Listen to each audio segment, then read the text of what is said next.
نحمده ونصلي على رسوله الكريم أما بعد فأعوذ بالله من الشيطان الرجيم بسم الله الرحمن الرحيم اللهم فقهنا في الدين وعلمنا التاويل رب اشرح لي صدري ويسر لي أمري واحلل عقدة من لساني يفقهوا قولي آمين یا رب العالمین۔ سب سے پہلے ہم اپنے کی ایکشنز دیکھ لیتے ہیں جو کہ ہماری پچھلی کلاس میں تھے۔ سورہ انعام آیا نمبر 112 سے لے کے 135 ہم نے کی تھی۔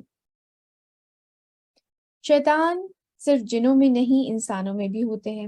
آیا نمبر 112 میں ہم نے یہ چیز پڑھی تھی، تو ہمیں ان سے ہوشیار رہنا چاہیے۔ ہم نے یہ چیز ڈسکس کی تھی کہ شیاطین نہ ہی صرف وہ دلوں میں وسوسے ڈالتے ہیں بلکہ کئی دفعہ ہمارے ایسے ارد گرد لوگ موجود ہوتے ہیں، دوستوں میں، رشتہ داروں میں، جاننے والوں میں، جو کہ ہمارے دلوں میں مختلف قسم کے خدشات ڈالتے رہتے ہیں، ڈراتے رہتے ہیں، یا اس طرح کی باتیں ہمارے سے کرتے رہتے ہیں۔ تو ان چیزوں کے معاملے میں ہمیں ہوشیار رہنا چاہیے۔ ایک جو کہ بڑی کلیئر آیت، جس کے بارے میں ہمیں مطلب اگر انسان اس کا ترجمہ ہی پڑھ لے تو اس کو ایکسپلینیشن کی بھی ضرورت نہیں ہے، اور جو کہ آج سب سے بڑا challenge, one of the biggest challenge جو کہ ہم فیس کر رہے ہیں، وہ یہ ہے کہ جو سب کر رہے ہیں وہ ہم کیوں نہیں کر سکتے؟ یہ تو سب کر رہے ہیں، اور اگر تم پیروی کرو گے زمین میں بسنے والوں کی اکثریت کی تو وہ تمہیں اللہ کے رستے سے لازماً گمراہ کر دیں گے۔ تو یہ چیز ہمیں یاد رکھنی ہے کہ ہم نے اکثریت کی پیروی نہیں کرنی، ہم نے اکثریت کو فالو نہیں کرنا ہے۔ جو سب کر رہے ہیں وہ نہیں کرنا، جو صحیح ہے وہ کرنا ہے۔ اور صحیح کی دلیل ہمیں کس چیز سے ملتی ہے؟ صحیح کیا ہے وہ ہمیں کون بتائے گا؟ جو ہمارا کریٹر ہے، اللہ سبحانہ وتعالیٰ کی ذات بتائے گی کہ صحیح اور غلط کی تمیز کیا ہے۔ اس کے ساتھ ساتھ جس شخص کے ساتھ اللہ تعالیٰ بھلائی کا ارادہ کریں اسے دین کی سمجھ عنایت فرما دیتے ہیں۔ یعنی کہ اگر کوئی شخص، جو چیزیں ہمیں نظر آنی شروع ہو جاتی ہیں، ہمیں سمجھ آنی شروع ہو جاتی ہیں، اگر یہ اللہ سبحانہ تعالیٰ کی ایک بہت بڑی بلیسنگ ہوتی ہے ہمارے اوپر کہ ہمیں دین کی سمجھ عطا کر دی جائے۔ اگر اللہ سبحانہ تعالیٰ ہمارے لیے کوئی بھلائی کا ارادہ کرتے تو وہ کس شکل میں ہمیں نظر آتی ہے کہ ہمیں دین کی سمجھ عطا کر دی جاتی ہے۔ تو اس لیے ہمیں کوشش کرنی چاہیے اور ہمیں یہ دعا کرنی چاہیے کہ اللہ سبحانہ تعالیٰ ہمیں اپنی نیک بندوں میں شامل فرمائے، آمین یا رب العالمین۔ آگے چلتے، آج ہم انشاءاللہ آیا 136 سے سٹارٹ کرنے لگے ہیں۔ بسم اللہ الرحمن الرحیم۔ وَجَعَلُوا لِلَّهِ مِمَّا زَرَعَ مِنَ الْحَرْثِ وَالْأَنْعَامِ نَصِيبًا فَقَالُوا هَذَا لِلَّهِ بِزَعْمِهِمْ وَهَذَا لِشُرَكَائِنَا فَمَا كَانَ لِشُرَكَائِهِمْ فَلَا يَصِلُ إِلَى اللَّهِ وَمَا كَانَ لِلَّهِ فَهُوَ يَصِلُ إِلَى شُرَكَائِهِمْ سَاءَ مَا يَحْكُمُونَ۔ اور انہوں نے اللہ کے لیے رکھا ہے خود اسی کی پیدا ہوئی کھیتی اور مویشیوں میں سے ایک حصہ۔ یہ بات ہم جانتے ہیں کہ اس وقت بھی کفار مکہ میں اور آج بھی یہ جو شریک ٹھہراتے ہیں، وہ کہتے ہیں ایک سپر پاور تو علیحدہ ہے، وہ جو انگلش میں بھی کیپٹل جی سے لکھا جاتا ہے کہ ایک سپر پاور، ایک گاڈ علیحدہ ہے، باقی جو ہیں وہ شریک ہیں، جو چھوٹے گاڈز ہیں۔ یہ اس وقت بھی جو کفار مکہ تھے ان کا اس وقت بھی یہی بلیف تھا کہ ایک گاڈ، جو بڑا گاڈ ہے وہ علیحدہ ہے، جو مہادیو جو کانسیپٹ بھی ہے، اور ایک جو ہے، باقی جو ہیں وہ شریک ہیں، چھوٹے گاڈز ہیں۔ تو جب یہ اس وقت جو مین آپ دیکھیں جو کام وہ ان لوگوں کو تھے وہ یہ تھے کہ مویشی یا تو ان کے پاس ہوتے تھے، جانور وغیرہ، یا جو تھوڑی بہت کھیتی باڑی ہوتی تھی۔ تو اللہ سبحانہ تعالیٰ فرما رہے ہیں اور انہوں نے اللہ کے لیے رکھا ہے خود اسی کی پیدا کی ہوئی کھیتی اور مویشی میں سے ایک حصہ۔ یعنی کہ ایک جب یہ نکالتے تھے تو کہتے تھے اچھا یہ ایک حصہ جو ہے یہ اللہ کے نام کا ہے، یہ وہ جو ایک بڑا گاڈ ہے، ایک مہادیو جو ہے یہ اس کے نام کا ہے۔ پھر کہتے ہیں اپنے خیال سے کہ یہ تو ہے اللہ کے لیے اور یہ ہمارے شریکوں کے لیے، مطلب ایک حصہ ہو گیا اللہ کے لیے اور ایک حصہ ہو گیا جو شریک تھے ان کے لیے رکھ دیا۔ تو جو حصہ ان کے شریکوں کا ہوتا ہے وہ تو اللہ کو نہیں پہنچ سکتا، اور جو حصہ اللہ کا ہوتا ہے وہ ان کے شریکوں تک پہنچ جاتا ہے۔ یعنی کہ اگر کچھ کمی بیشی ہوئی تو جو اللہ کا حصہ ہے وہ اس میں سے نکال کر شریکوں کے حصے میں رکھ دیا۔ ظاہر سی بات ہے وہ شریکوں کا حصہ کس کو جا رہا ہوتا تھا؟ وہ بت خود تو نہیں کھا رہے ہوتے تھے، یعنی کہ ایونچولی انہیں کو ملنا ہے واپس۔ تو جو اللہ، اور جو ظاہر سی بات ہے جو اللہ نام کا نکال رہے ہوتے تھے وہ قربا میں بڑھتا تھا۔ تو جو اللہ کا حصہ ہے اللہ کو تو اللہ کو نہیں پہنچ سکتا، جو حصہ اللہ کا ہوتا ہے وہ ان کے شریکوں تک پہنچ جاتا ہے، یعنی کہ ان کے شریکوں والا حصہ تو اللہ کے نام پر نہیں دیتے، لیکن جو اللہ کا حصہ ہے کہیں کوئی کمی بیشی ہو گئی ہے تو وہ نکال کے اپنے شریکوں کے آگے رکھ دیتے ہیں، کیونکہ ظاہر سی بات ہے ایونچولی وہ اپنے پاس ہی آنے۔ کیا ہی برا فیصلہ ہے جو یہ کرتے ہیں۔ وَكَذَلِكَ زَيَّنَ لِكَثِيرٍ مِّنَ الْمُشْرِكِينَ قَتْلَ أَوْلَادِهِمْ شُرَكَاؤُهُمْ لِيُرْدُوهُمْ وَلِيَلْبِسُوا عَلَيْهِمْ دِينَهُمْ وَلَوْ شَاءَ اللَّهُ مَا فَعَلُوهُ فَذَرْهُمْ وَمَا يَفْتَرُونَ۔ اور اسی طرح مزین کر دیا، یعنی کہ بیوٹیفائی کر دیا، خوبصورت بنا کے دکھا دیا بہت سے مشرکین کے لیے ان کے شرکاء نے اپنی اولاد کو قتل کرنا۔ دور جہالیت میں بھی ہوتا تھا، آج بھی کہیں ہندو کلچرز میں یہ چیزیں ہوتی ہیں کہ بھیٹ چڑھا دیا جاتا ہے، اپنے بچوں کی بلی دی جاتی ہے ان کے دیوی دیوتاؤں کے سامنے۔ اس وقت جو ہے نبی کریم صلی اللہ علیہ وسلم کے دور میں 3 وجوہات سے بچوں کو قتل کیا جاتا تھا۔ ایک تو جو کہ سبھی جانتے ہیں بہت مشہور، کہ بیٹی پیدا ہوتی تھی تو اس کو مار دیا جاتا تھا، یا پھر اس کو کھلانے اس خوف سے کہ بھئی ہمارے پاس تو خود کھانے کو نہیں ہے تو ہم اس کو کہاں سے کھلائیں گے، تو اس چکر میں ان کو مار دیا جاتا تھا، یا پھر دیوی دیوتاؤں کو خوش کرنے کے لیے بھیٹ چڑھا دیا جاتا تھا۔ مجھے یاد ہے ابھی بھی پاکستان میں بھی ایک یہ کیس ہوا تھا جس میں کوئی جعلی پیر جو تھا اس کے کہنے پہ ایک شخص نے اپنی 3 بیٹیوں کو ذبح کر دیا تھا۔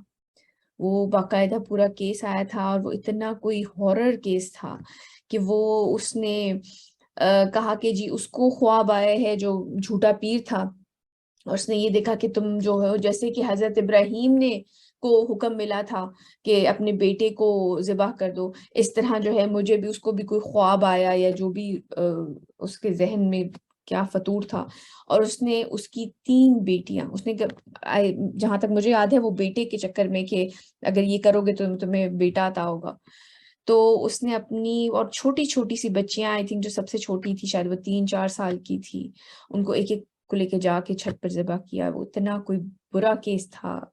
مطلب یہ وہی بات ہے کہ اس چیز کو خوبصورت، یہ دین کے نام پر کام ہو رہے ہوتے ہیں۔ اور اسی طرح مزین کر دیا ہے بہت سے مشرکین کے لیے ان کے شرکاء نے اپنی اولاد کو قتل کرنا تاکہ وہ انہیں برباد کریں اور ان کے دین کو اور ان پر مشتبہ کر دیں، اور اگر اللہ چاہتا تو وہ یہ سب کچھ نہ کر سکتے۔ مطلب اللہ سبحانہ وتعالیٰ کے پاس پوری پاور ہے، ایسا نہیں ہے کہ اللہ سبحانہ وتعالیٰ ان کو روک نہیں سکتے تھے، معاذ اللہ ثم معاذ اللہ، اللہ سبحانہ وتعالیٰ کے پاس پوری پاور ہے، لیکن یہ دنیا جو ہے نا یہ ایک ٹیسٹ کے لیے ہے۔ مطلب اگر کوئی انسان، اگر وہ بچہ قتل ہوتا بھی ہے، جیسے کہ ہم نے قرآن میں پڑھا بھی اور آگے بھی جا کے پڑھیں گے کہ وہ جان پوچھے گی کہ مجھے کس گناہ کی وجہ سے قتل کیا گیا، جو چھوٹے بچوں کی ابورشنز کی جاتی ہیں یا بیٹی کے نام پہ اس کو دفنا دیا جاتا تھا اس وقت، تو اللہ اس نے تو مر کے اللہ سبحانہ تعالیٰ کے پاس چلے جانا ہے، اس کے تو درجات بلند ہو جانے ہیں، وہ والا مسئلہ نہیں ہے۔ مسئلہ جو ہے وہ شخص برباد ہو رہا ہے جو اپنے ذہن سے اس طرح کی چیزوں کو اختیار کر رہا ہے، یا اپنے شریکوں کو، شرکاء کو، جن کا وہ جیسے کہ اس نے شریک ہی بنایا ہوا تھا نا اس پیر کو، جو اس نے اتنا بڑا حکم مان دیا اس کا، تو ان کو خوش کرنے کے لیے اس طرح کے جب کام کیے جاتے ہیں۔ اور اگر اللہ چاہتا تو وہ یہ سب کچھ نہ کر سکتے، تو چھوڑ دیجئے ان کو بھی اور اس کو بھی جو یہ افطرا پردازی کر رہے ہیں، یعنی کہ جو اپنی دماغ سے، اپنے ذہن سے جو خود ہی دین بنا لیا ہے، اور یہ جو دین کے نام پہ اس قسم کی حرکتیں کر رہے ہیں، ان کو ان کے حال پہ چھوڑ دیجئے۔ وقالوا هذه أنعام وحرث حجر لا يطعمها إلا من نشاء بزعمهم وأنعام حرمت ظهورها وأنعام لا يذكرون اسم الله عليها افتراء عليه سيجزيهم بما كانوا يفترون.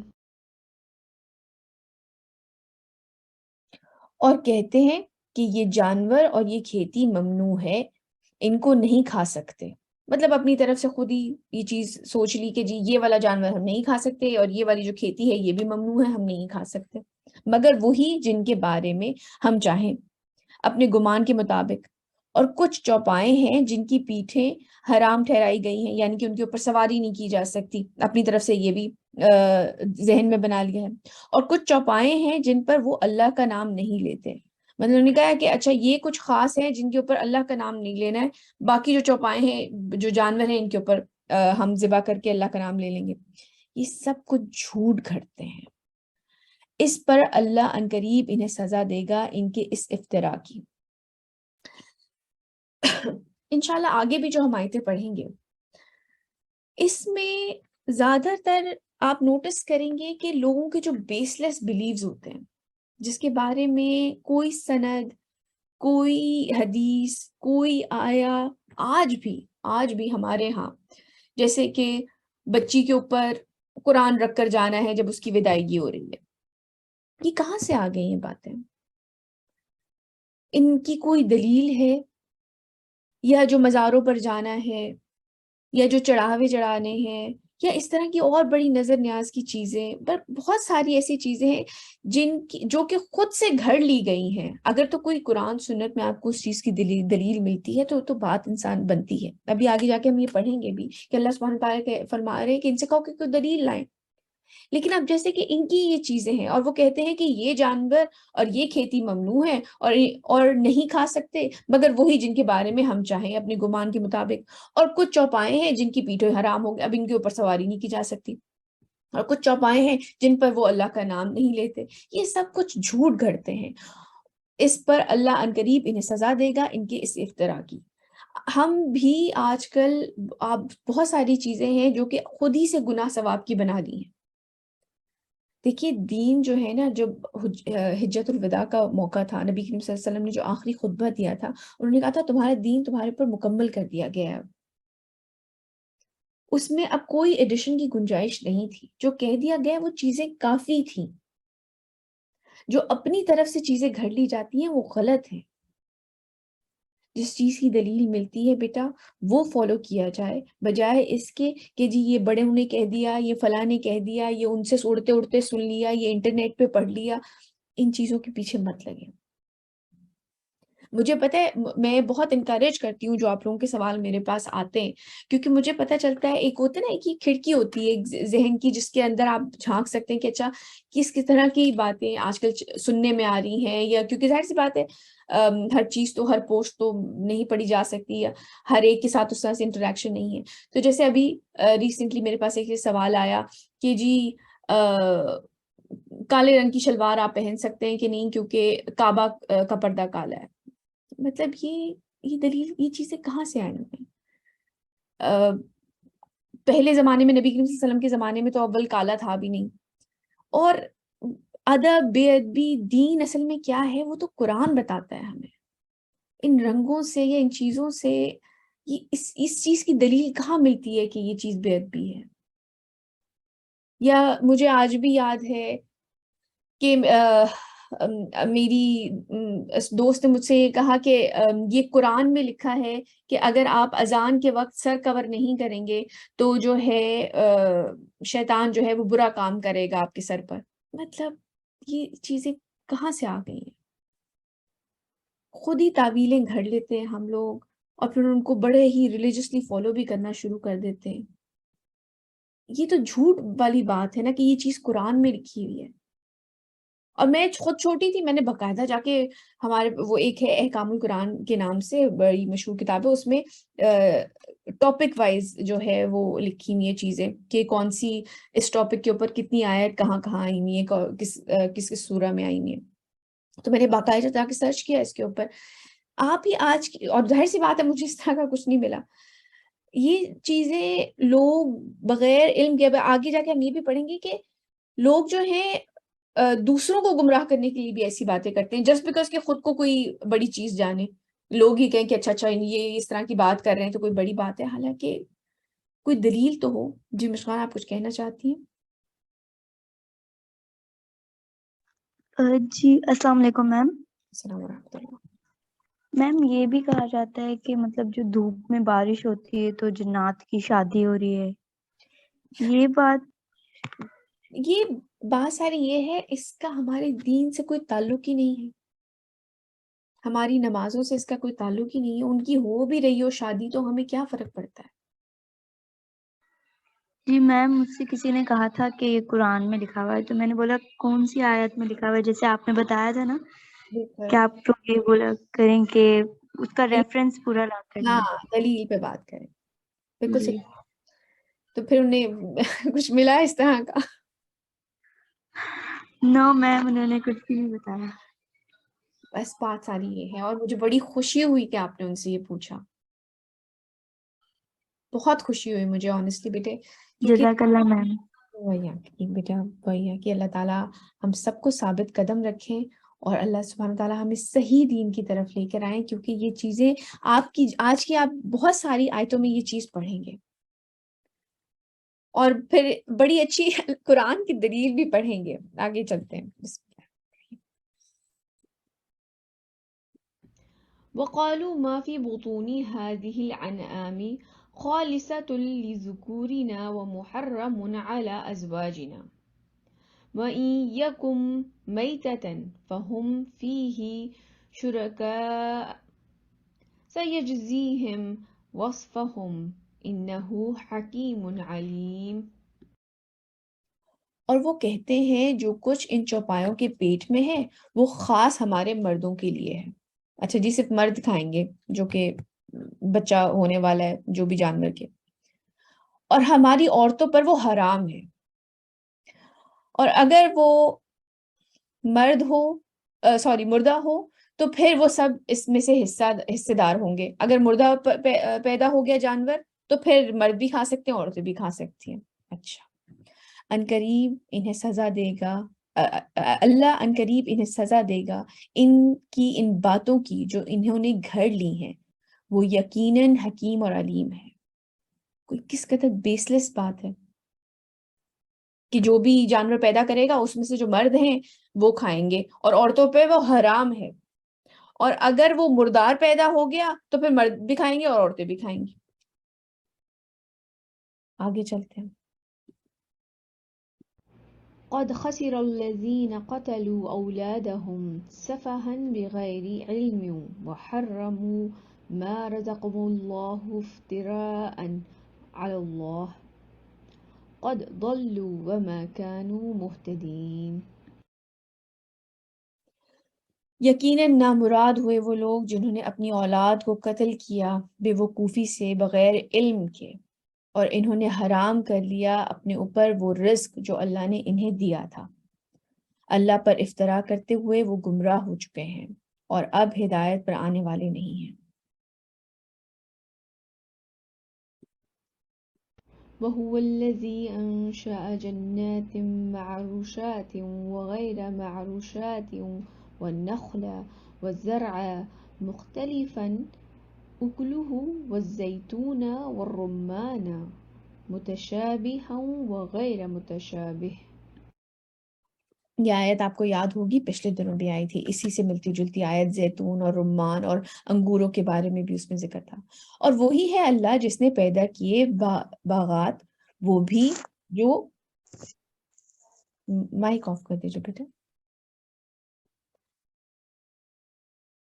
سوری. اور وہی ہے اللہ جس نے پیدا کیے باغات، وہ بھی جو ٹہنیاں جیسے ہوتی ہیں اس پہ چڑھتے ہیں، اور وہ بھی جو نہیں چڑھائے جاتے. یعنی کہ کچھ درخت ایسے ہوتے ہیں نا، جیسے انگور کا ہے، اس کو سپورٹ کی ضرورت ہوتی ہے، تو اور کچھ ہوتے ہیں جو کہ خود درخت تناور، ان کا اپنا تنا ہوتا ہے، سٹیمپ ہوتی ہے، ٹرنک ہوتا ہے، وہ خود کھڑے ہو سکتے ہیں، اور کچھ کو چڑھانا پڑتا ہے. اور کھجور اور کھیتی جس کے ذائقے مختلف ہیں، اور زیتون اور انار ایک دوسرے سے ملتے جلتے ہیں اور مختلف بھی۔ اچھا یہ بات ویسے اس کے ایکسپلینیشن کے علاوہ جن پھلوں کا، جن چیزوں کا ذکر قرآن میں ہے، ان کو اپنی غذا میں شامل کرنے کی کوشش کیا کریں، کیونکہ ان میں ویسے ہی افادیت زیادہ ہوتی ہے۔ بے شک ہر چیز میں جو اللہ سبحانہ تعالیٰ نے چیز بنائی ہے ان تمام چیزوں کا فائدہ ہے، لیکن زیتون کے بارے میں یا رمان جو انار ہوتا ہے اس کے بارے میں جو چیزیں خاص کر مینشنڈ ہے، کھجور ہے، ان چیزوں کو اپنی جو ہے نا ڈائٹ میں شامل کریں۔ یہ چیزیں آپ بہت زیادہ تقویت والی ہوتی ہیں۔ جی عائشہ، آپ کچھ کہنا چاہ رہی ہیں؟ میم جیسے وہاں پہ بھی ہے نا، سورہ بقرہ میں بھی آتا ہے، بنی اسرائیل نے جیسے کہا تھا جب اس پہ من و سلوا بند کرے تھے، تو انہوں نے کہا تھا نا کہ ہمیں وہ بھی کھانا ہے جو زمین اگاتی ہے، پیاز اور کچھ ہاں تھی بالکل، چیزڑیاں جیسے، ککڑی وہ والی پیاز۔ چیزیں بھی اسی میں شامل ہوتی ہیں کہ وہ بھی غذا میں شامل کرنی چاہیے، حالانکہ وہ تو صرف ایک خواہش تھی ان کی۔ وہ خواہش تھی، اور وہ اصل میں وہاں پر جو چیز مینشن ہوئی ہے وہ تو کیونکہ آپ کو یاد ہوگا پھر حضرت موسیٰ نے کہا تھا کہ تم ایک اعلیٰ چیز کو ایک ادنا چیز کے ساتھ چینج کرنا چاہ رہے ہو۔ تو لیکن جن چیزوں کو میں یہ اس طرح سے کہہ رہی ہوں کہ جن چیزوں کی اللہ تعالیٰ نے قسم کھائی، جیسے وہ تینی و زیتون، یا اس طرح جیسے رمان کا ذکر بار بار آ رہا ہے، یا کھجور کا ذکر بار بار آتا ہے، تو ان چیزوں کے بارے میں خاص کر کہوں گی کہ ان کو اپنی غذا میں شامل کرنے کی ضرور کوشش کیا کریں۔ ٹھیک ہے؟ ہاں ٹھیک ہے، جزاک اللہ خیر۔ وہی ہے۔ اور اس کے بارے میں آپ کو یاد ہوگا پھر ہم نے ٹائپس بھی پڑھی تھی، جیسے زیتون ہے اس کی کوئی 500 ٹائپس ہیں، تو اللہ سبحانہ تعالیٰ ان کے بارے میں بتا رہے ہیں کہ وہ ایک دوسرے سے ملتے جلتے بھی ہیں اور مختلف بھی ہیں۔ کچھ میں کچھ نیوٹریٹو ویلیو ڈفرینٹ ہوتی ہے، کچھ کا رنگ ڈفرینٹ ہوتا ہے، لیکن ذائقہ سیم ہوتا ہے۔ تو اللہ سبحانہ تعالیٰ فرما رہے ہیں کہ یہ ملتے جلتے بھی ہیں اور علیحدہ مختلف بھی ہیں ایک دوسرے سے۔ كلوا من ثمره إذا أثمر وآتوا حقه يوم حصاده ولا تسرفوا إنه لا يحب المسرفين۔ کھایا کرو ان کے پھلوں میں سے جبکہ وہ پھل دیں، اور اللہ کا حق ادا کرو۔ اللہ کا حق ادا کرنے کا مقصد مطلب زکوٰۃ وغیرہ اس میں سے جو نکالنا ہے، جو پھل وغیرہ جن کے باغات وغیرہ ہوتے ہیں ان میں سے بھی زکوٰۃ نکالنی ہوتی ہے، مویشی جانوروں میں سے بھی زکوٰۃ ہوتی ہے۔ اللہ کا حق ادا کرو ان کے کاٹنے اور توڑنے کے دن، اور بیجا خرچ نہ کرو، یقیناً اللہ کو بیجا خرچ کرنے والے پسند نہیں ہیں۔ یہ بات بہت ضروری ہے، ہم لوگ آج کل اس چیز کے بارے میں سوچتے نہیں ہیں، اور ضرورت سے زیادہ چیزیں اس طرح سے خرید رہے ہوتے ہیں۔ تو اللہ سبحانہ تعالیٰ فرما رہے ہیں کہ اللہ سبحانہ تعالیٰ کو بیجا خرچ کرنے والے، یعنی کہ ضرورت سے زیادہ خرچ کرنے والے لوگ پسند نہیں ہیں۔ یہ ہمارے لیے ایک لیسن ہے۔ آگے چلتے ہیں۔ ومن الأنعام حمولة وفرشا كلوا مما رزقكم الله ولا تتبعوا خطوات الشيطان إنه لكم عدو مبين۔ اور چوپایوں میں سے بھی، یعنی کہ جو جانور ہیں ان میں سے بھی اس نے پیدا کیے ہیں کچھ بوجھ اٹھانے والے اور کچھ زمین سے لگے ہوئے، کھاؤ اس میں سے جو اللہ نے تمہیں رزق دیا ہے، اور شیطان کے نقش قدم کی پیروی نہ کرو۔ وہ جس طرح سے حرام حلال اپنی طرف سے جو چیزیں گھڑ لی جاتی تھیں اس سے، یقیناً وہ تمہارا کھلا دشمن ہے۔ ہم یہ بات بارہا قرآن میں پڑھ چکے ہیں کہ جو حلال چیزیں اللہ سبحانہ تعالیٰ نے ہمیں دی ہیں ان کو کھائیں، اور جو غلط چیزیں، جو غلط کانسیپٹس بن گئے ہیں ان کو اپنی زندگی سے دور کرنا چاہیے۔ جو نئی انوویشنز ہیں یا غلط پریکٹسز ہیں جو اسلام میں موجود نہیں ہیں، جن کی چیزوں کی ہمیں دلیل نہیں ملتی، ان کو اپنی زندگی سے نکال دینا چاہیے، کیونکہ ایسی چیزوں کا حکم بیسیکلی شیطان دے رہا ہوتا ہے۔ آگے چلتے ہیں۔ ثمانية أزواج من الضأن اثنين ومن المعز اثنين قل الذكرين حرم أم الأنثيين۔ اب انہوں نے جو اپنی طرف سے حرام حلال کر لیے تھے کہ یہ والے کھا سکتے ہیں، یہ والے نہیں کھا سکتے ہیں، یہ والے مرد کھا سکتے ہیں، یہ والے جو ہے مرد اور عورت دونوں کھا سکتے ہیں، تو قرآن کا جو ایک سٹائل ہے نا وہ ایک بڑا وہ سرچنگ انداز میں پھر پوچھتا ہے، پھر اور وہ جسے کہتے ہیں نا گھر تک پہنچانے والی بات۔ یہ 8 قسم کے چوپائے ہیں جو تمہارے ہاں عام طور پر پائے جاتے ہیں، بھیڑ میں سے 2 نر اور مادہ یعنی کہ میل اور فیمیل ہوتے ہیں بھیڑوں میں، اور بکری میں سے 2 نر اور مادہ میل اور فیمیل۔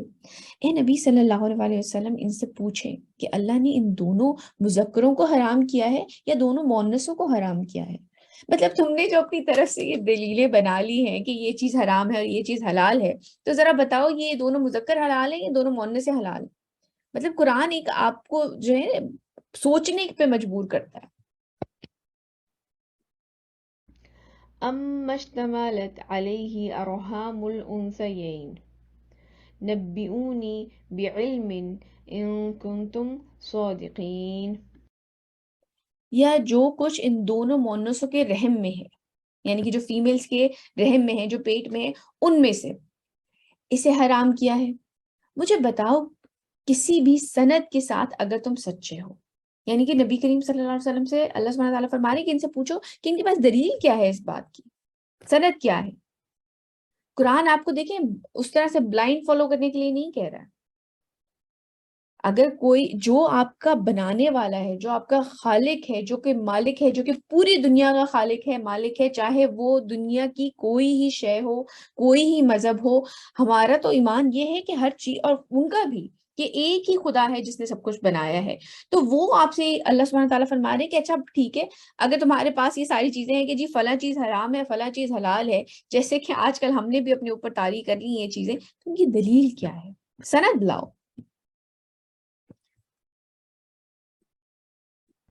وَمِنَ الْإِبِلِ اثْنَيْنِ وَمِنَ الْبَقَرِ اثْنَيْنِ قُلْ الذَّكَرَيْنِ حَرَّمَ أَمِ الْأُنْثَيَيْنِ أَمَّا اشْتَمَلَتْ عَلَيْهِ أَرْحَامُ الْأُنْثَيَيْنِ أَمْ كُنْتُمْ شُهَدَاءَ إِذْ وَصَّاكُمُ اللَّهُ بِهَذَا۔ اور اسی طرح اونٹ میں سے 2 نر اور مادہ، اور گائے میں سے 2 نر اور مادہ، میل اور فیمیل، میل اور فیمیل۔ ان سے پوچھو کیا اس نے ان دونوں نروں کو حرام کیا ہے یا دونوں ماداؤں کو، یعنی کہ دونوں میلز کو حرام کیا ہے یا دونوں فیمیلز کو حرام کیا ہے؟ مطلب اگر تم اتنی ڈیٹیلنگ میں جا رہے ہو تو یہ ذرا دلیل تو لاؤ نا کہ یہ کون سی چیز، مطلب فیمیل حرام ہے یا میل حرام ہے، یا جو فیمیل کے اندر جو ہے وہ حرام ہے، یا جو کچھ ان ماداؤں کے رحموں میں ہے اسے حرام کیا ہے۔ کیا تم موجود تھے جب اللہ نے تمہیں یہ نصیحتیں کی تھی؟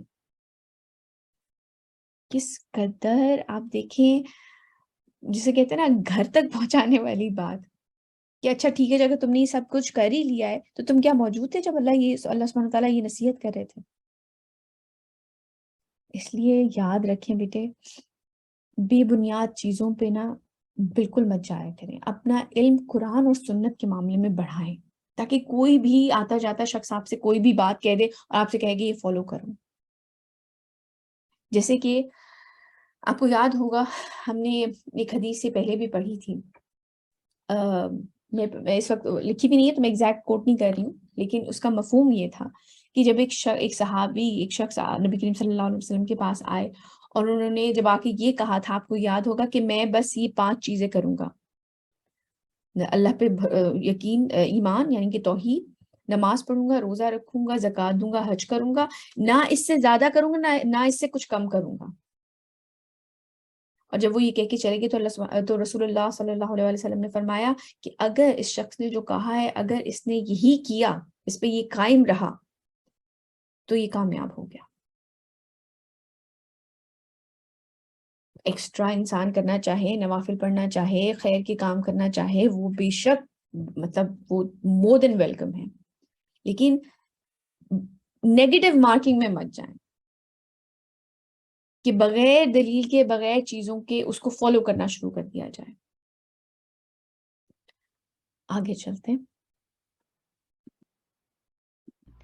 فَمَنْ أَظْلَمُ مِمَّنِ افْتَرَى عَلَى اللَّهِ كَذِبًا لِيُضِلَّ النَّاسَ بِغَيْرِ عِلْمٍ إِنَّ اللَّهَ لَا يَهْدِي الْقَوْمَ الظَّالِمِينَ۔ تو اس سے بڑھ کر ظالم کون ہوگا جو جھوٹ گھڑ کر اللہ کی طرف منسوب کر دے۔ اس کے اوپر جب میں یہ لیسن پریپیئر کر رہی تھی تو مجھے یاد آیا، میں نے پچھلے دنوں ایک ویڈیو دیکھی اور اس میں یقین نہ کرتی اگر صرف کوئی کہہ رہا ہوتا، میں نے ایک باقاعدہ کوئی مولوی صاحب بیٹھے ہوئے تھے اور داڑھی اور وہ لیکچر دے رہے تھے، اور انہوں نے وہ پتہ نہیں کس جون میں تھے، وہ کہنے لگے کہ قرآن میں لکھا ہے کہ بھنگڑے ڈالو. اعوذ باللہ اعوذ باللہ. انہوں نے کہا کہ قرآن میں کیونکہ لکھا ہے کہ خوشی مناؤ، تو خوشی کیسے منائی جاتی ہے؟ بھنگڑے ڈال کے خوشی منائی جاتی ہے. آپ یہ اللہ سبحانہ تعالیٰ فرمائے تو اس سے بڑھ کر ظالم کون ہوگا جو جھوٹ گھڑ کر اللہ کی طرف منسوب کر دے تاکہ لوگوں کو گمراہ کرے بغیر کسی علم کے. میں جب یہ آیت پڑھی تو مجھے اس شخص کی تصویر میرے ذہن میں آ رہی کہ بغیر کسی دلیل کے، بغیر کسی علم کے وہ یہ بات کر رہا ہے کہ قرآن میں یہ لکھا ہوا ہے کہ بھنگڑے ڈالو. اعوذ باللہ. یقیناً اللہ ایسے ظالموں کو راہیاب نہیں کرے گا. اللہ سبحانہ تعالیٰ ہم سب کو ہدایت عطا فرمائے. اللہ سبحانہ تعالیٰ ہم سب کو صحیح دین پر عمل کرنے کی توفیق عطا فرمائے. آمین یا رب العالمین. اگین میں پھر یاد کراؤں گی، قرآن کے ساتھ انٹریکٹ کیا کریں.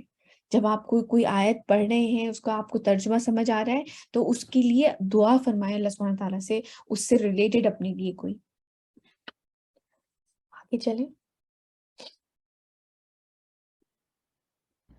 قل لا أجد فيما أوحي إلي محرما على طاعم يطعمه إلا أن يكون ميتة أو دما مسفوحا أو لحم خنزير.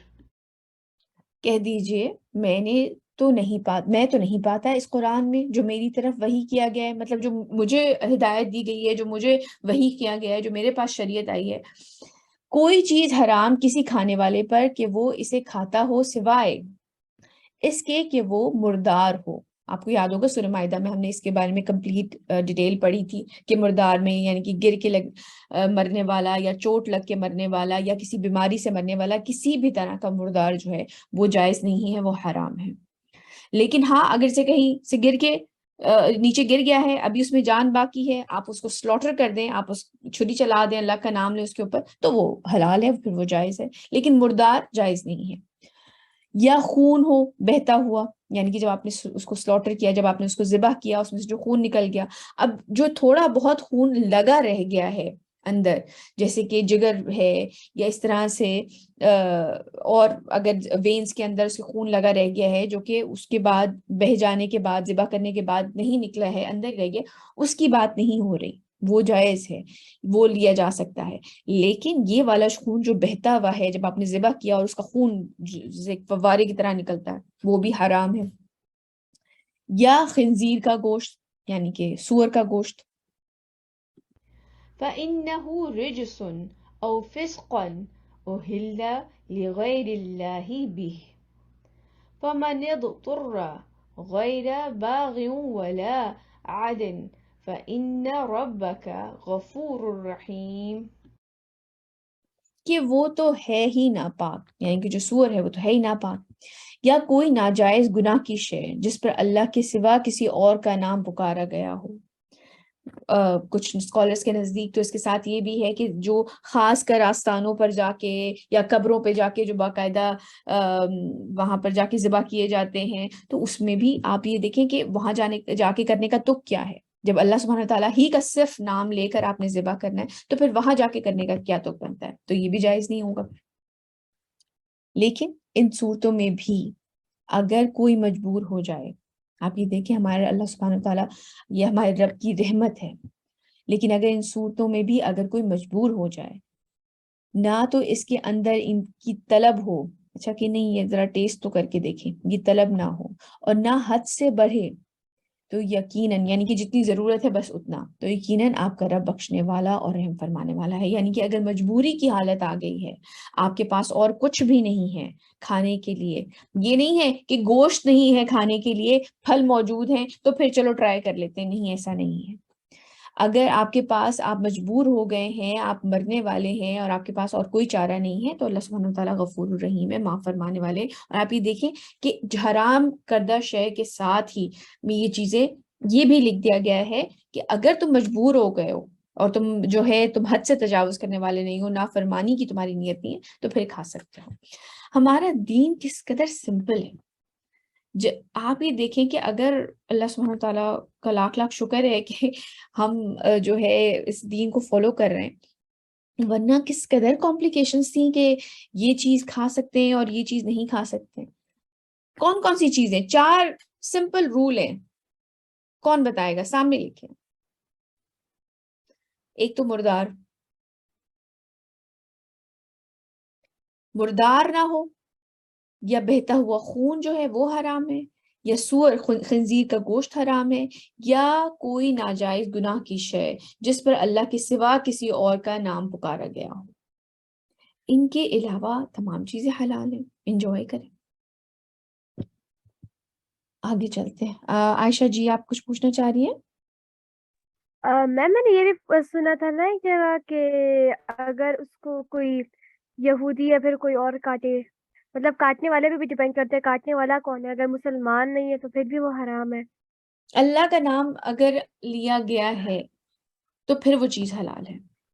تو اگر کوئی جیسے کوئی کرسچن یا پھر کوئی نان مسلم کاٹ رہا ہے اور ہم لوگ اس کی جگہ پہ اللہ کا نام لے لیں تو کیا وہ حلال ہو جائے گا؟ نہیں، جو کاٹنے والا ہے وہ اللہ کا نام لے. یوں تو پھر آپ ہندو کے پاس بھی کھڑے ہو کے اللہ کا نام لے لیں، ایسے تو نہیں. جو کاٹنے والا ہے، جو ذبح کرنے والا ہے، وہ اللہ کا نام لے. جزاک اللہ خیر.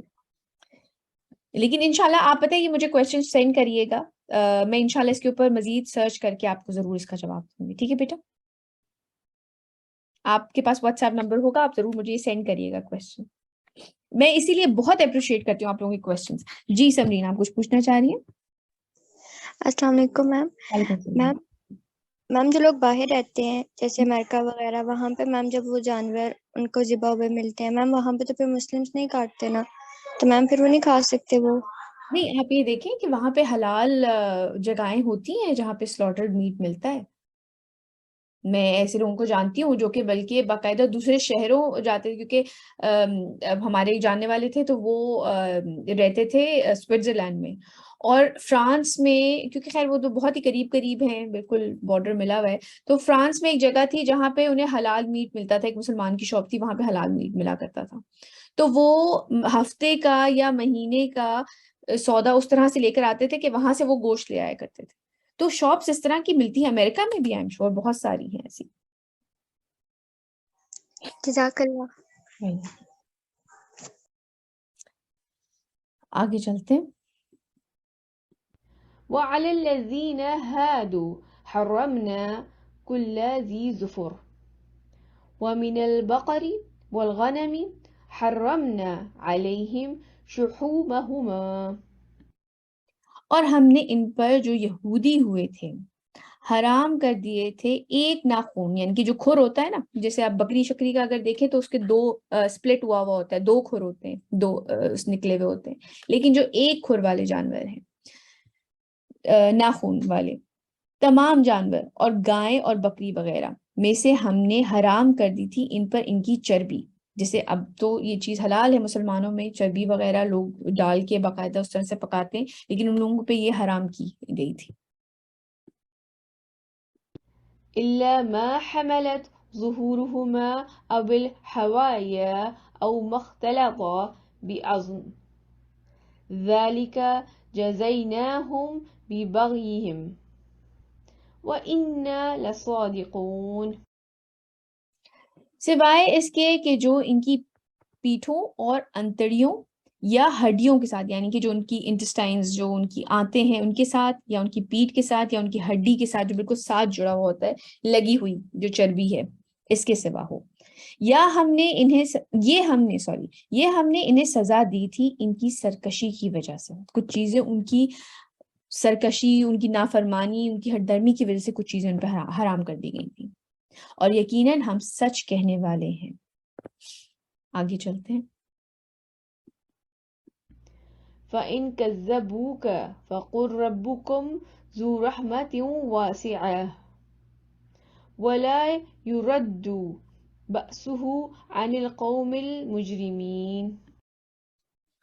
تو اگر یہ لوگ آپ صلی اللہ علیہ وسلم کو جھٹلا دیں، یعنی کہ جو چیز ہم ان پہ حرام کی گئی تھی اگر وہ اس چیز کو جھٹلا ہی دیں کہ نہیں ایسا کچھ نہیں تھا، جھٹلا دیں، تو کہہ دیجئے کہ تمہارا رب بڑی وسیع رحمت والا ہے.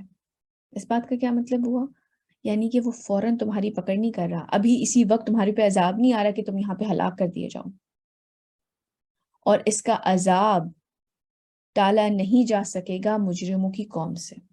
یعنی کہ جب وہ فیصلہ کن دن آ جائے گا اس کے بعد پھر تم پہ سے عذاب نہیں ٹلے گا.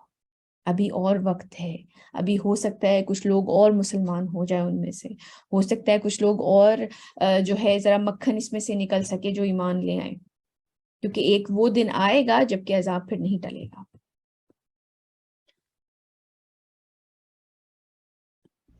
سيقول الذين أشركوا لو شاء الله ما أشركنا ولا آباؤنا ولا حرمنا من شيء كذلك كذب الذين من قبلهم حتى ذاقوا بأسنا.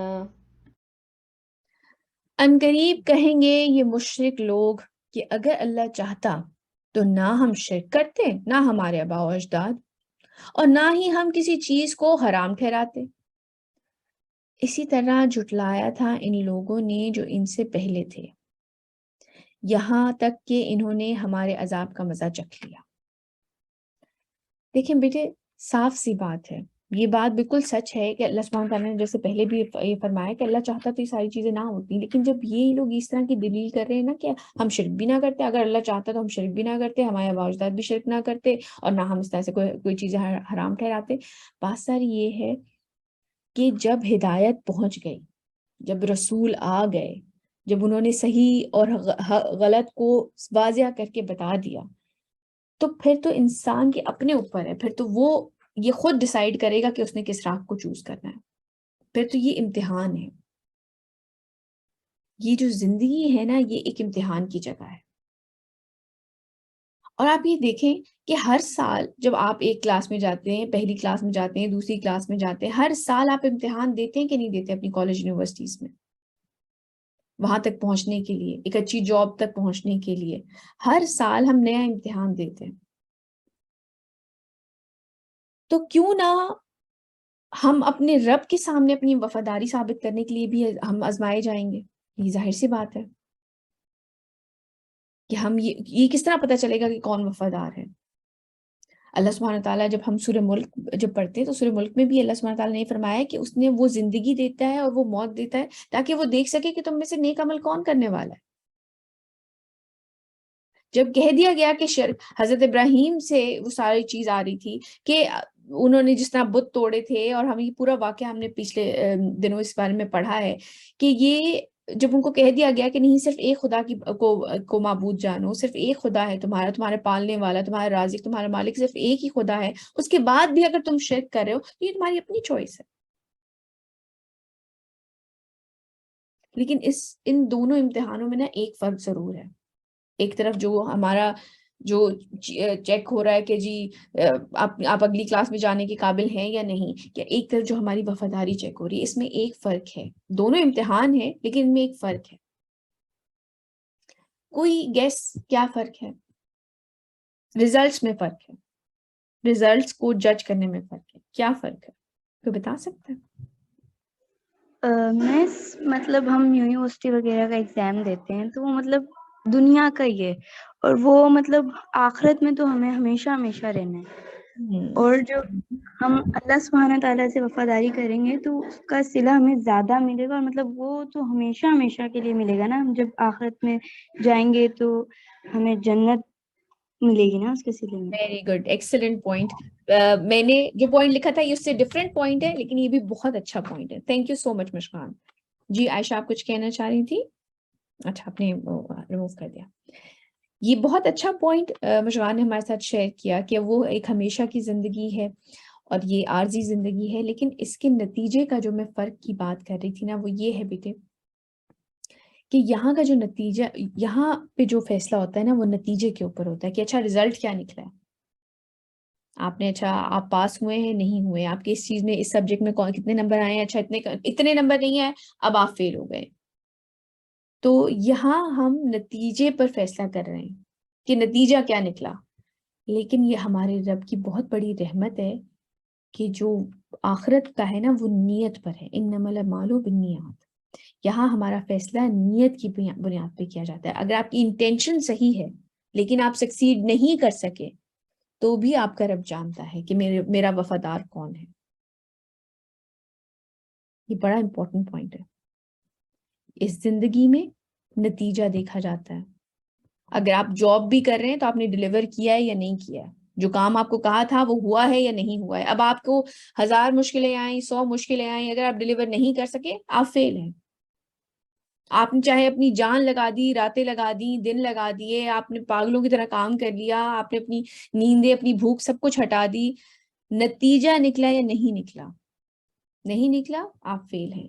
لیکن اللہ سبحانہ تعالیٰ کے سامنے آپ کی نیت کاؤنٹ ہوتی ہے, آپ نے کتنی جان ماری ہے یہ کاؤنٹ ہوتا ہے. تو یہ چیز ہم خود چوز کرتے ہیں کہ ہمیں کس طرف جانا ہے.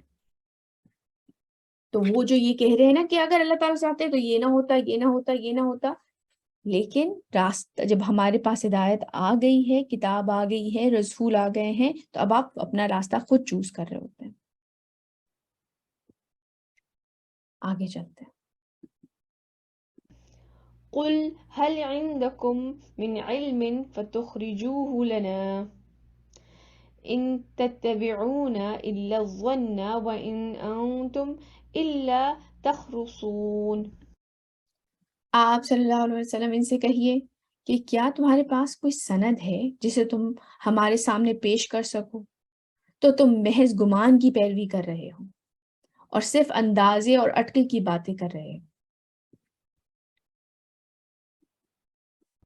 قل فلله الحجة البالغة فلو شاء لهداكم أجمعين. کہہ دیجئے کہ بس اللہ کے حق میں ثابت ہو چکی ہے پوری پوری پہنچانے والی حجت, یعنی کہ جو باتیں ابھی جتنی دلائل جتنی چیزیں ہم نے پڑھی ہیں اللہ سبحانہ تعالیٰ نے ہر چیز کھول کے بیان کر دی ہے. بس اگر وہ چاہتا تو تم سب کو ہدایت پر لے آتا. ایک سیکنڈ میں تمام لوگ جو ہیں وہ حضرت ابو بکر جیسے ہو جائیں, حضرت عمر جیسے ہو جائیں, حضرت عائشہ جیسے ہو جائیں, حضرت آسیہ جیسے ہو جائیں, حضرت خدیجہ جیسے ہو جائیں. لیکن ان لوگوں نے اپنے اپنے امتحان دیے ہیں, انہوں نے کوالیفائی کیا ہے, انہوں نے بڑی بڑی مشکلیں کاٹی ہیں.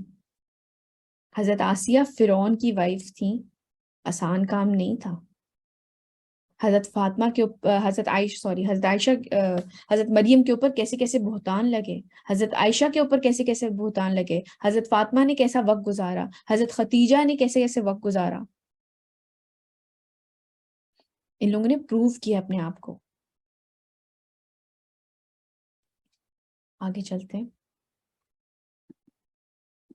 قل هلم شهداءكم الذين يشهدون أن الله حرم هذا فإن شهدوا فلا تشهد معهم.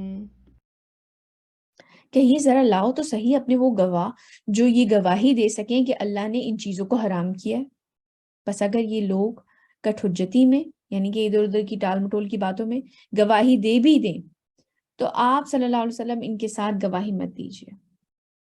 یعنی کہ کئی دفعہ ہوتا ہے نا کہ کوئی بڑی ہی illogical لوگ باتیں کر کے بس اپنا پوائنٹ پروو کر رہے ہوتے ہیں, تو اگر یہ کٹ حجتیوں میں گواہی دے بھی دیں تو آپ صلی اللہ علیہ وسلم ان کے ساتھ کوئی گواہی مت دیجیے. ولا تتبع أهواء الذين كذبوا بآياتنا والذين لا يؤمنون بالآخرة وهم بربهم يعدلون. اور مت پیروی کیجیے ان لوگوں کی خواہشات کی جنہوں نے ہماری آیات کو جھٹلا دیا ہے, اور جو آخرت پہ ایمان نہیں رکھتے, اور وہی ہیں جو دوسروں کو اپنے رب کے برابر ٹھہراتے ہیں.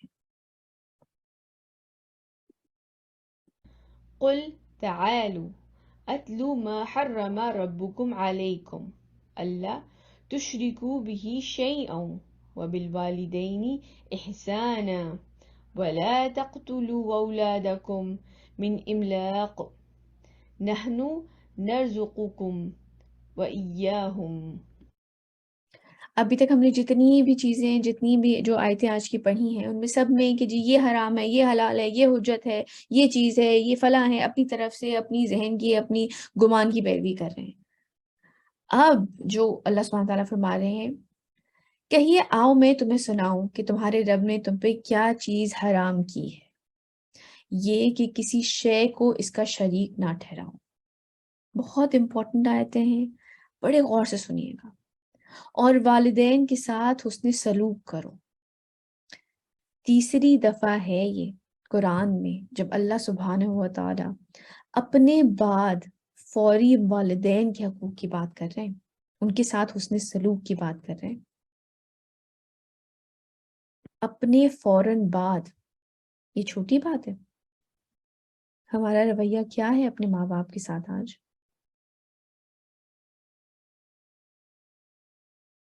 کیا اچھا رویہ ہے یا برا رویہ ہے؟ کس طریقے سے بات کرتے ہیں ہم اپنے ماں باپ کے ساتھ؟ بہترین رویہ احساناً، یعنی کہ بہترین جو بیسٹ ہوتا ہے نا، اس کے بارے میں حکم دیا جا رہا ہے. ماں باپ کو تو ہم کچھ سمجھتے ہی نہیں ہیں، ان کی قربانیوں کو تو ہم جانتے ہی نہیں ہیں. ایک دم سے میں آج کل دیکھتی ہوں بچے، بیٹے بھی اور بیٹیاں بھی، ماں باپ کو جھڑک دیتے ہیں اور آگے سے ماں باپ ہنس رہے ہوتے ہیں. ماں باپ کے ساتھ اللہ سبحانہ تعالیٰ اپنے بعد، یہ ایک بہت بڑی بات ہے، یہ چھوٹی بات نہیں ہے. اپنے بعد وہ اطاعت نہیں ہے. اگین میں یہ ضرور بتا دوں گی، جہاں پر بھی قرآن اور سنت کا حکم ہے اس کے معاملے میں تو کسی کی بھی دنیا میں نہیں سننی، چاہے وہ شوہر ہو چاہے وہ ماں باپ ہو.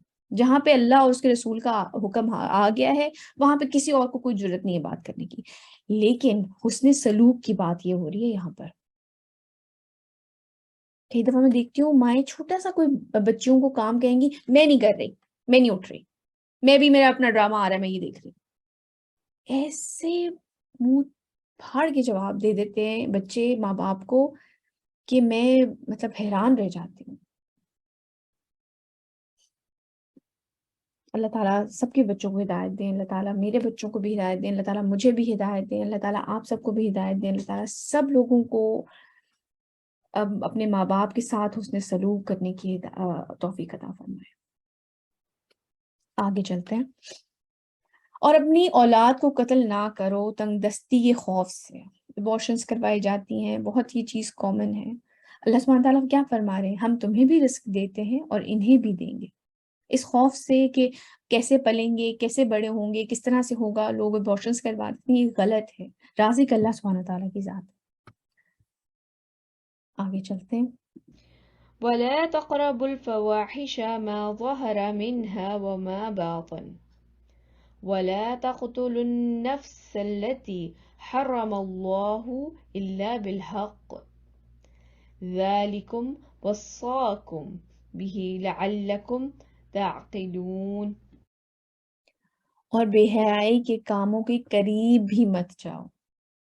یہ والی آنیسٹلی یہ جو آیت نمبر 151 اور 152 جو آگے آ رہی ہے اور 153، یہ 3 آیتیں، اس کے اوپر ایک پورے آئی تھنک 1 گھنٹہ بھی خیر کم ہے، لیکن پورا ایک لیکچر اس کے اوپر ہو سکتا ہے.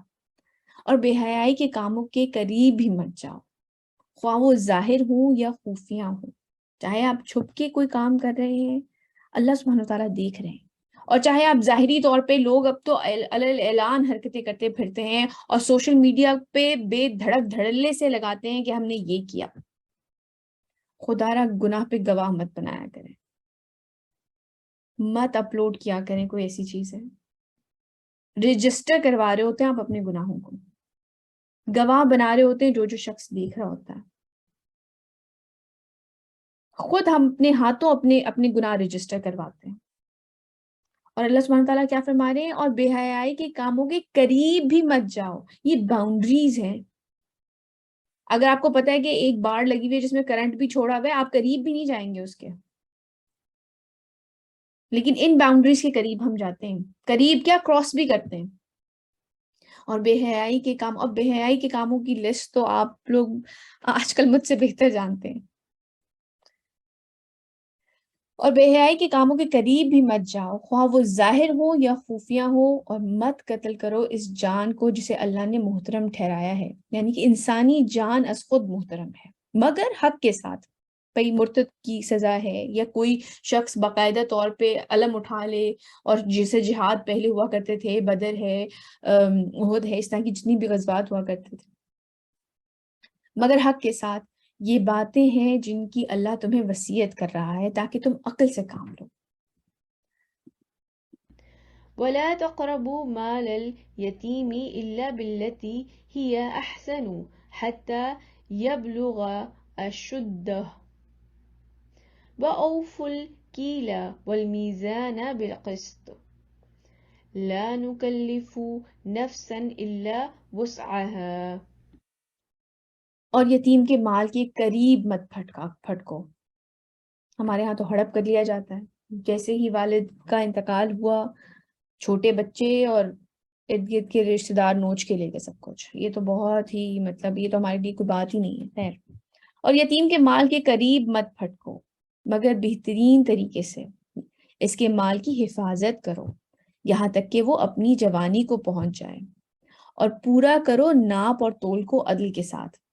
ہاں یہ بھی ہمارے ہاں تو بڑے بڑے کیسز ہوتے ہیں, بڑی بڑی اچھی مارکیٹس کے کیسز سننے میں آ جاتے ہیں کہ ناپ تول میں تو مطلب بیچ میں کنکریاں ڈال دی دالوں کے اندر یا سبزیوں میں, یا ایون جو ویئنگ اسکیل ہے اسی کو خراب کر دیا, توڑ دیا, اور وہ ریڈنگز غلط آ رہی ہیں. اور پورا کرو ناپ اور تول کو عدل کے ساتھ, انصاف کے ساتھ, اور نہیں ذمہ دار ٹھہرائیں گے کسی جان کو مگر اس کی وسعت کے مطابق. جو تھوڑے بہت کمی بیشی اگر کسی کے اس میں ہو جائے تو وہ ظاہر سی بات ہے, وہ بہت زیادہ اگر کوئی ڈیٹیل میں وہ اگر جو غلطی سے انسان سے اگر ہو جائے تو اس کی پھر پکڑ نہیں ہے. وإذا قلتم فاعدلوا ولو كان ذا قربى وبعهد الله أوفوا ذلكم وصاكم به لعلكم تذكرون. اور جب بھی بات کرو تو عدل کی بات کرو, اس میں کوئی مشکل بات نہیں ہے. اور جب بھی کوئی بات کرو تو عدل کی بات کرو. ہم اپنے دوستوں کے لیے, اپنے رشتے داروں کے لیے, اپنے بہن بھائیوں کے لیے جھوٹ بھی بول دیتے ہیں, غلط طرفداریاں بھی کر دیتے ہیں. جو بات حق ہے وہ بات حق کی جائے. اور جب بھی بات کرو عدل کی بات کرو, خواہ قرابت داری ہی کا معاملہ ہو, اور اللہ کے عہد کو پورا کرو. کون سا عہد؟ جو کہ عالم ارواح میں لیا گیا تھا کہ کیا میں تمہارا رب نہیں ہوں, اور سب نے کہا تھا بالکل قالوا بلا, بے شک کہ آپ ہمارے رب ہیں, یعنی کہ اللہ سبحانہ تعالیٰ کی اطاعت کی جائے. یہ ہے وہ چیزیں جن کا اللہ تمہیں حکم کر رہا ہے تاکہ تم نصیحت اخذ کرو. میں چاہوں گی ہم ایک دفعہ ان چیزوں کو دوبارہ سے ریوائز کریں. کسی شے کو اس کا شریک نہ ٹھہراؤ. یہ آج سب سے جو آپ سمجھ لیں نا, جو مین ہمارے ایون ایکشنز بیسکلی یہی ہیں.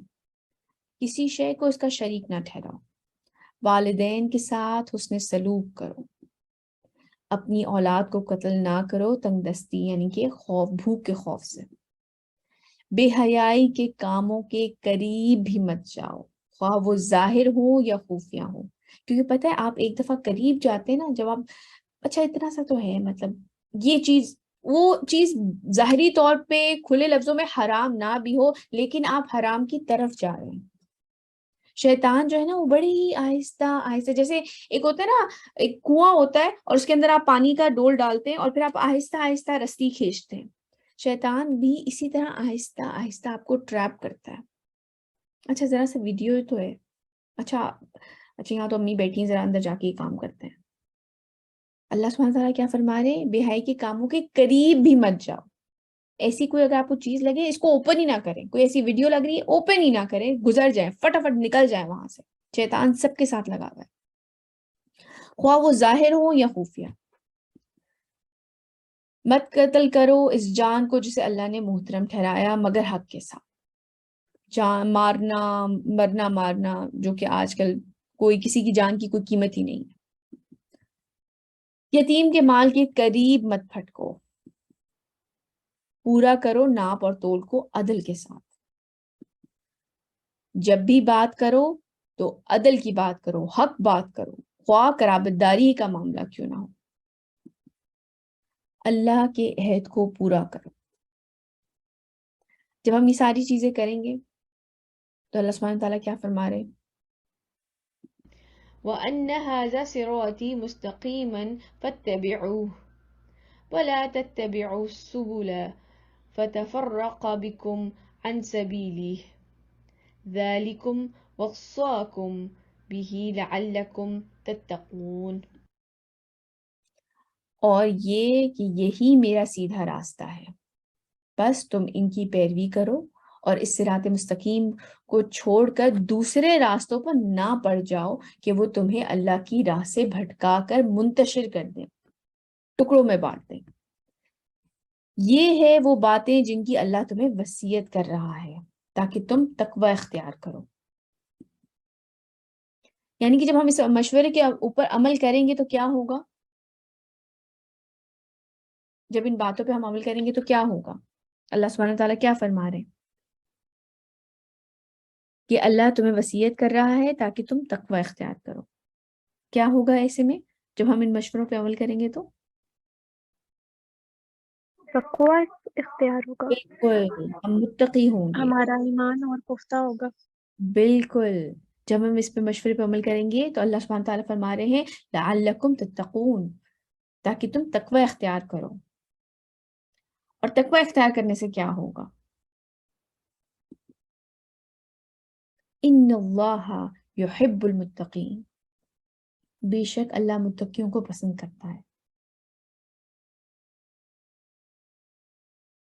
تو آج کے جو لیسن کے کی ایکشن ہے کہ جتنی بھی چیزیں اپنی طرف سے تعویلیں گھڑ لیتے ہو، اپنی طرف سے حرام حلال ٹھہرا لیتے ہو، اپنی طرف سے یہ ساری چیزیں خود ہی اختیار کر لیتے ہو، حالانکہ اللہ سبحانہ تعالیٰ نے ہمیں، اللہ سبحانہ تعالیٰ فرما رہے کہ میں تمہیں بتاتا ہوں جو چیزیں مجھ پہ وحی کی گئی ہیں کہ اصل میں حرام کیا ہے، وہ یہ شے ہے۔ ہمارے کی ایکشنز جو ہمیں کرنے والے کام ہیں وہ یہ ہیں کہ ہم اس طرح کی چیزوں سے دور رہیں جو کہ بغیر دلیل کی کوئی چیزیں ہم تک پہنچ رہی ہیں، ہم ان کے اوپر کاربند ہونے سے بہتر یہ ہے کہ جو چیزیں ہمیں کہی گئی ہیں ہم وہ کریں، اور وہ چیزیں یہ ہیں کہ کسی شے کو اللہ کے ساتھ شریک نہ ٹھہرایا جائے، والدین کے ساتھ حسن سلوک کیا جائے، اپنی اولاد کو قتل نہ کریں تنگ دستی کی وجہ سے، بے حیائی کے کاموں سے کے قریب بھی مت جائیں، خواہ وہ ظاہر ہوں یا چھپے ہوں۔ مت قتل کریں اس جان کو جسے اللہ نے محترم ٹھہرایا ہے مگر حق کے ساتھ۔ کوئی قصاص ہے، کوئی جو ہے مرتد ہے، یا کوئی باقاعدہ اللہ سبحانہ تعالیٰ کے خلاف جنگ ہو رہی ہے، یتیم کے مال کے قریب بھی مت پھٹکو حتیٰ کہ وہ اپنی جوانی تک پہنچ جائے، اس کی حفاظت کرو، بلکہ پورا کرو ناپ اور تول کو عدل کے ساتھ۔ جب بھی بات کرو تو حق عدل کی بات کرو، صحیح بات، چاہے خواہ قرابت داری یعنی کہ کوئی رشتہ دار یا آپ کے ماں باپ ہوں، آپ کے بہن بھائی ہوں، آپ کا دوست ہو، آپ کی اپنی ذات ہو، چاہے وہ بات آپ کی اپنی ذات کے خلاف جاری ہو، تو بھی سیدھی اور سچی بات، عدل کی، انصاف کی بات کریں، اور اللہ کے عہد کو پورا کرو کہ وہ ہمارا رب ہے جو ہم نے عالم ارواح میں ان سے وعدہ کیا تھا۔ آج کا ہمارا لیسن یہیں تک۔ سبحانک اللہم و بحمدک، اشہد ان لا الہ الا انت، استغفرک و اتوب الیک۔